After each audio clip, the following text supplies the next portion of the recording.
នៅក្នុងវីដេអូនេះខ្ញុំនឹងមកនិយាយអំពីតាក់ទងទៅនឹង transfer ហើយនឹងនិយមន័យហើយនឹងប្រភេទ transfer ហើយនឹងជាពិសេសថាតើ transfer មានប្រមាណប្រភេទហើយវាមានលក្ខណៈបែបណាខ្លះតោះឥឡូវកុំឲ្យខាត់ពេលតោះយូរយើងចូលទៅកាន់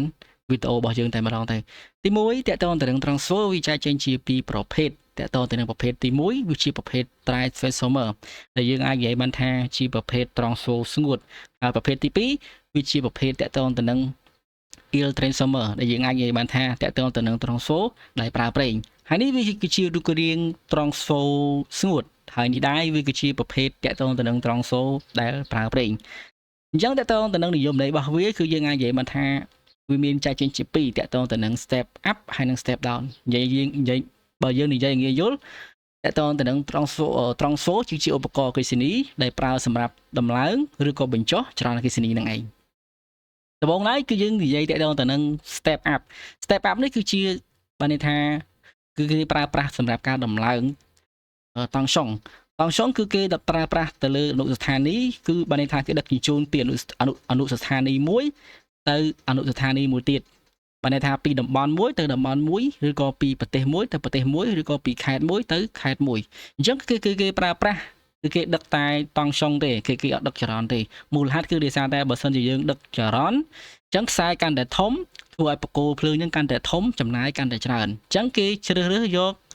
ដឹកតង់សុងវិញគឺគេអត់ចំណាយខ្សែធំទេគឺគេចំណាយខ្សែតែតូចទេអញ្ចឹងវាចំណេញអញ្ចឹងទើបបានគេប្រើប្រាស់តាក់ទងទៅនឹង step up គឺគេតាក់ទងទៅនឹងដឹកតែ voltage ទេគឺគេអត់ដឹកចរន្តទេហើយតាក់ទងទៅនឹង step down គឺជាលក្ខណៈ transfer បែបប្រភេទបញ្ចុះអញ្ចឹងពីរហ្នឹងគឺខុសគ្នាដូចគ្នាទេប៉ុន្តែឈ្មោះ transfer ដូចគ្នាណាកុំឲ្យច្រឡំតាក់ទងទៅនឹង step down គឺគេប្រើប្រាស់ទៅលើតង់សុងថេក៏ប៉ុន្តែចរន្តគឺវាអត់ថេទេបាទអញ្ចឹងគឺគេចរន្តឧទាហរណ៍ឥឡូវយើង transfer នឹងមួយគឺយើងប្រើប្រាស់200 ampere ឬក៏500 ampere អញ្ចឹងចរន្តគឺ500 ampere 200 ampere ប៉ុន្តែតង់សុងគឺវាស្មើតែ380ឬក៏400ទេហើយមួយទៀតតកតងទៅនឹងចម្ងល់របស់ទាំងអស់គ្នាខ្លះគាត់ឆ្ងល់ថាហេតុអីបានជាខ្សែចូលតូចជាងហើយខ្សែចេញទៅកន្លែងប្រើប្រាស់គឺវាធំជាងដោយសារតែនៅក្នុងកន្លែងចូលនេះគឺវាដឹកតែតង់សុងទេអញ្ចឹងជាមូលហេតុដែលធ្វើឲ្យចរន្តវាអត់ធំទេអញ្ចឹងមូលហេតុទៅបានចូលខ្សែទៅគឺវាតូចហើយនៅត្រង់កន្លែងនេះគឺវាមិនវាចរន្តវាធំបាទអញ្ចឹងបើន័យថាវាចូលតង់សុងប៉ុន្តែវាចេញមកគឺវាចរន្តយើងប្រើចរន្តវិញអញ្ចឹងតើកាលណាប្រើចរន្ត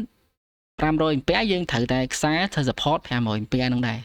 អញ្ចឹងត្រូវធ្វើម៉េចខ្សែគឺឲ្យ support 500 ampere ហ្នឹង